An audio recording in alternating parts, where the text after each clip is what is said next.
അഗ്നിക്കിരയാക്കിയ ഫിലിസ്ത്യരോട് സാംസൺ പ്രതികാരം ചെയ്ത വിധം. ഉത്തരം: ക്രൂരമായി പ്രഹരിച്ച് കൊന്നുകളഞ്ഞു. ചോദ്യം 13. ലേഹി പട്ടണം ആക്രമിച്ച ഫിലിസ്ത്യരോട് നിങ്ങൾ ഞങ്ങൾക്കെതിരായി വന്നതെന്തുകൊണ്ടെന്ന് ചോദിക്കുന്നതാര്? ഉത്തരം: യൂദായിലെ ജനം. ചോദ്യം 14. പാളയമടിച്ച് ലേഹി പട്ടണം ആക്രമിച്ചതെന്തിനു വേണ്ടിയെന്നാണ് ഫിലിസ്ത്യർ യൂദാ ജനത്തോട് വ്യക്തമാക്കുന്നത്? ഉത്തരം: സാംസൺ തങ്ങളോട് ചെയ്തതിന് പകരം വീട്ടാൻ, സാംസനെ ബന്ധനസ്ഥനാക്കാൻ. ചോദ്യം 15. ആര് എന്നോട് ചെയ്തതുപോലെ ഞാനും അവരോട് ചെയ്തുവെന്നാണ് സാംസൺ യൂദാ ജനത്തെ അറിയിക്കുന്നത്? ഉത്തരം: ഫിലിസ്ത്യർ. ചോദ്യം 16. തന്നെ ബന്ധിച്ച് ഫിലിസ്ത്യരുടെ കൈകളിൽ ഏൽപ്പിക്കാൻ വന്നിരിക്കുന്നവരോട് എന്തു ചെയ്യുകയില്ലെന്ന് സത്യം ചെയ്യാനാണ് സാംസൺ ആവശ്യപ്പെടുന്നത്? ഉത്തരം: സാംസന്റെ മേൽ ചാടി വീഴുകയില്ലെന്ന്. ചോദ്യം 17. സാംസനെ കൊല്ലുകയില്ല, മറിച്ച് ഫിലിസ്ത്യരുടെ കൈകളിൽ ഏൽപ്പിക്കുകയേ ഉള്ളൂ എന്ന് ഉറപ്പ് നൽകിയ യൂദാ ജനം സാംസനെ ബന്ധിച്ചതെന്തുകൊണ്ടാണ്? ഉത്തരം: പുതിയ 2 കയറുകൊണ്ട്. ചോദ്യം 18. കർത്താവിൻ്റെ ആത്മാവ് സാംസന്റെ മേൽ ശക്തിയോടെ വന്നപ്പോൾ സാംസനെ ബന്ധിച്ചിരുന്ന കയർ ആയി തീർന്നത് ഏതുപോലെയാണ്? ഉത്തരം: കരിഞ്ഞ ചണനൂൽ പോലെ. ചോദ്യം 33. ചോദ്യം 19.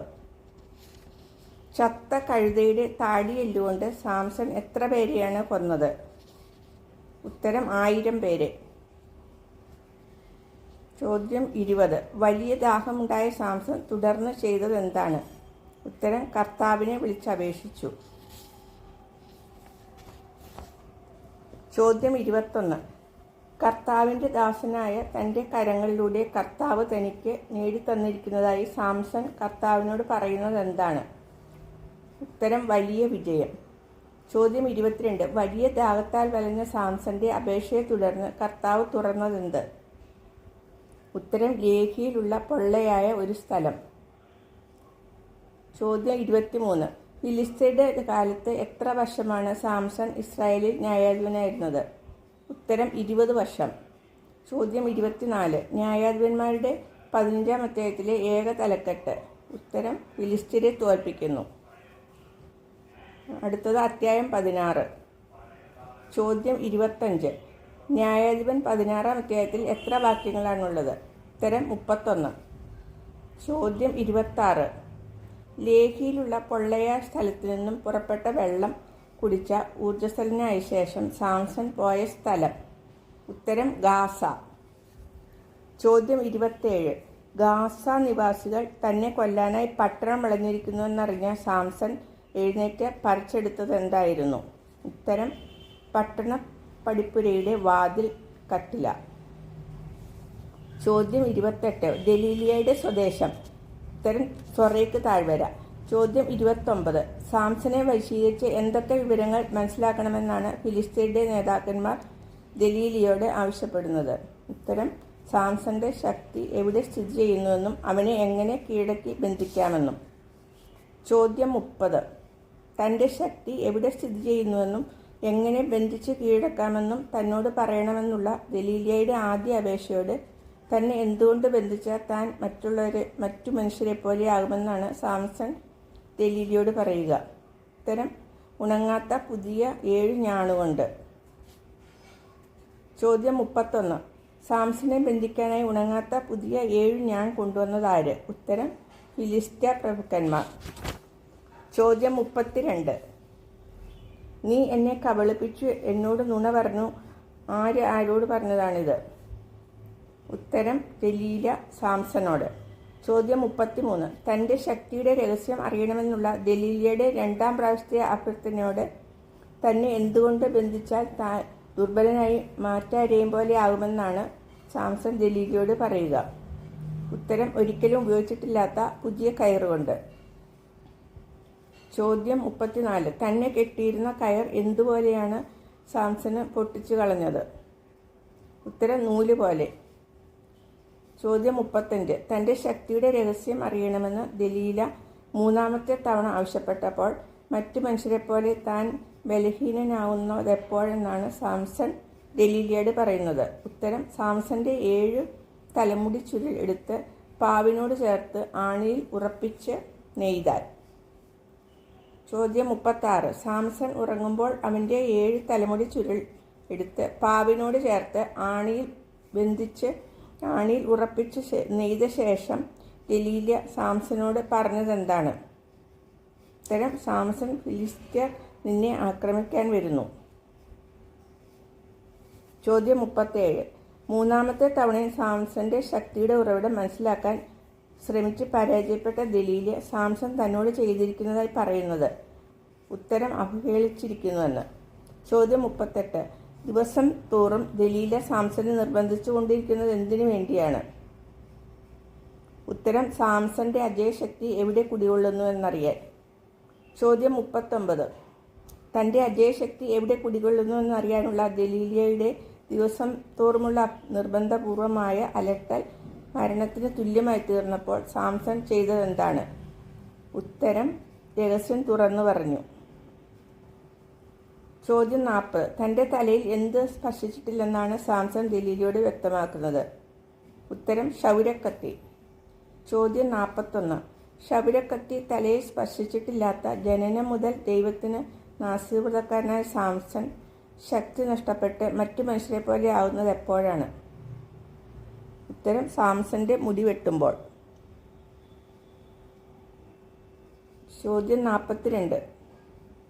സത്യം തുറന്നു പറഞ്ഞ വ്യക്തിയായി ന്യായാധിപൻ 16 അധ്യായത്തിൽ ചിത്രീകരിക്കുന്ന വ്യക്തി? ഉത്തരം: 42. ഉത്തരം: സാംസൺ. ചോദ്യം 43. തൻ്റെ ശക്തിയുടെ രഹസ്യം സാംസൺ തുറന്നു പറയുന്നത് ആരോടാണ്? ഉത്തരം: ദലീലയോട്. ചോദ്യം 44.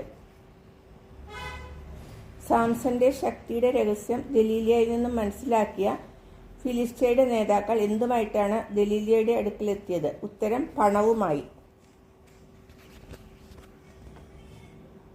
ചോദ്യം 45. സാംസന്റെ തലയിലെ 7 മുടിച്ചുള്ളുകളും ക്ഷൗരം ചെയ്യുകയും സാംസന്റെ ശക്തി അവനിൽ നിന്ന് വിട്ടുപോവുകയും ചെയ്ത അവസരത്തിൽ സാംസനെ വധിക്കാൻ വരുന്നത് ആരെന്നാണ് ദലീല പറയുന്നത്? ഉത്തരം: ഫിലിസ്ത്യർ. ചോദ്യം 46. കർത്താവ് വിട്ടുപോയ സാംസനെ പിടിച്ച ഫിലിസ്ത്യർ ചെയ്തതെന്താണ്? ഉത്തരം: കണ്ണ് ചൂഴ്ന്നെടുത്തു.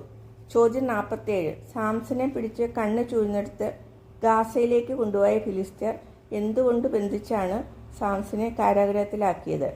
ഉത്തരം: ഓട്ടുചങ്ങല കൊണ്ട്. ചോദ്യം 48. തങ്ങളുടെ ദേവനായ ദാഗോൻ ആരെ തങ്ങളുടെ കയ്യിൽ ഏൽപ്പിച്ചിരിക്കുന്നുവെന്നാണ് ഫിലിസ്ത്യ ജനങ്ങൾ പറയുന്നത്? ഉത്തരം: ശത്രുവായ സാംസനെ. ചോദ്യം 49. കണ്ണ് ചൂഴ്ന്നെടുക്കപ്പെട്ട് ഒട്ടുചങ്ങല കൊണ്ട് ബന്ധിക്കപ്പെട്ട സാംസൺ ചാരി നിൽക്കാൻ തപ്പി നോക്കിയത് എന്താണ്? ഉത്തരം: കെട്ടിടത്തിൻ്റെ തൂണുകൾ. ചോദ്യം 50. സാംസന്റെ അഭ്യാസം കാണിക്കാൻ കൊണ്ടുവന്ന പുരുഷന്മാരെയും സ്ത്രീകളെയും കൊണ്ടു നിറഞ്ഞിരുന്ന കെട്ടിടത്തിൽ സന്നിഹിതരായിരുന്നവർ? ഉത്തരം: ഫിലിസ്ത്യ പ്രഭുക്കന്മാരെല്ലാവരും. ചോദ്യം 51. കണ്ണ് ചൂഴ്ത്തെടുക്കപ്പെട്ട് ഫിലിസ്ത്യരുടെ മുൻപിൽ അഭ്യാസം കാണിക്കാൻ നിർബന്ധിതനായി തീർന്ന സാംസൺ വിളിച്ചപേക്ഷിക്കുന്നത് ആരെയാണ്? ഉത്തരം: കർത്താവിനെ. ചോദ്യം 52. കർത്താവ് വിട്ടുപോയ സാംസൺ മരണത്തിന് മുമ്പ് കർത്താവിനെ വിളിച്ച് സമർപ്പിച്ച അപേക്ഷ? ഉത്തരം: ദൈവമായ കർത്താവെ, എന്നെ ഓർക്കണമേ. ചോദ്യം 53. തന്നെ ഓർക്കണമെന്നും ശക്തനാക്കണമെന്നും അവസാനമായി കർത്താവിനോട് അപേക്ഷിക്കുന്ന സാംസൺ പിടിച്ചത് എന്താണ്? ഉത്തരം: കെട്ടിടം താങ്ങിയിരുന്ന 2 നെടുംതൂണുകളെ. ചോദ്യം 54. കെട്ടിടം താങ്ങിയിരുന്ന 2 നെടുംതൂണുകളെ പിടിച്ച് സാംസൺ അത് തള്ളിയത് എപ്രകാരമാണ്? ഉത്തരം: വലതുകൈ ഒന്നിലും ഇടതുകൈ മറ്റതിലും വെച്ച്. ചോദ്യം 53. വലിയ ന്യായാധിപനായ സാംസന്റെ അവസാന വാക്കുകൾ? ഉത്തരം: ഫിലിസ്ത്യരോട് കൂടെ ഞാനും മരിക്കട്ടെ. ചോദ്യം 56. മരണസമയത്ത് അവൻ കൊന്നവർ ജീവിച്ചിരിക്കുമ്പോൾ കൊന്നവരേക്കാൾ അധികമായിരുന്നു. ഏത് ന്യായാധിപനുമായി ബന്ധപ്പെട്ട പ്രസ്താവനയാണിത്? ഉത്തരം: സാംസൺ. ചോദ്യം 57. സാംസന്റെ മൃതശരീരം ആര് വന്ന് ആണ് കൊണ്ടുപോയത്? ഉത്തരം സഹോദരന്മാരും കുടുംബക്കാരും. ചോദ്യം 58. സാംസന്റെ ശരീരം കൊണ്ടുപോയ സഹോദരന്മാരും കുടുംബക്കാരും അത് സംസ്കരിച്ചത് ആരുടെ ശവകുടീരത്തിലാണ്? ഉത്തരം പിതാവായ മനോവയുടെ. ചോദ്യം 59. സാംസൺ 20 വർഷം ഇസ്രായേലിൽ ന്യായപാലനം നടത്തിയെന്നാണ് ആവർത്തിക്കപ്പെടുന്ന അധ്യായം വാക്യങ്ങൾ. ഉത്തരം 15-ാം അധ്യായം 20-ഉം 16-ാം അധ്യായം 31 വാക്യം.